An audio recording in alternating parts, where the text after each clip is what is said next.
Matthew 23. Then Jesus said to the crowds and to his disciples, The scribes and the Pharisees sit on Moses' seat. So practice and observe whatever they tell you, but not what they do. For they preach, but do not practice. They tie up heavy burdens, hard to bear, and lay them on people's shoulders, but they themselves are not willing to move them with their finger. They do all their deeds to be seen by others, for they make their phylacteries broad and their fringes long, and they love the place of honor at feasts, and the best seats in the synagogues, and greetings in the marketplaces, and being called Rabbi by others. But you are not to be called Rabbi, for you have one teacher, and you are all brothers. And call no man your father on earth, for you have one Father who is in heaven. Neither be called instructors, for you have one instructor, the Christ. The greatest among you shall be your servant. Whoever exalts himself will be humbled, and whoever humbles himself will be exalted. But woe to you, scribes and Pharisees, hypocrites! For you shut the kingdom of heaven in people's faces. For you neither enter yourselves, nor allow those who would enter to go in. Woe to you, scribes and Pharisees, hypocrites!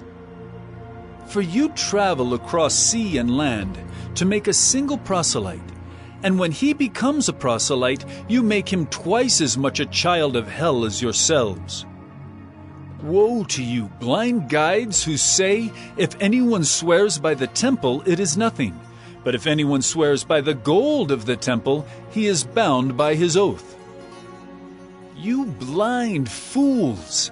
For which is greater, the gold or the temple that has made the gold sacred?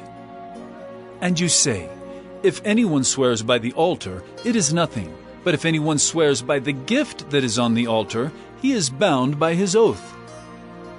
You blind men! For which is greater, the gift or the altar that makes the gift sacred? So whoever swears by the altar swears by it and by everything on it. And whoever swears by the temple swears by it and by him who dwells in it. And whoever swears by heaven swears by the throne of God and by him who sits upon it. Woe to you, scribes and Pharisees, hypocrites! For you tithe mint and dill and cumin, and have neglected the weightier matters of the law, justice and mercy and faithfulness. These you ought to have done, without neglecting the others. You blind guides, straining out a gnat and swallowing a camel? Woe to you, scribes and Pharisees, hypocrites! For you clean the outside of the cup and the plate, but inside they are full of greed and self-indulgence. You blind Pharisee, first clean the inside of the cup and the plate, that the outside also may be clean. Woe to you, scribes and Pharisees, hypocrites! For you are like whitewashed tombs, which outwardly appear beautiful, but within are full of dead people's bones and all uncleanness. So you also outwardly appear righteous to others, but within you are full of hypocrisy and lawlessness. Woe to you, scribes and Pharisees, hypocrites! For you build the tombs of the prophets and decorate the monuments of the righteous, saying, if we had lived in the days of our fathers, we would not have taken part with them in shedding the blood of the prophets. Thus you witness against yourselves that you are sons of those who murdered the prophets.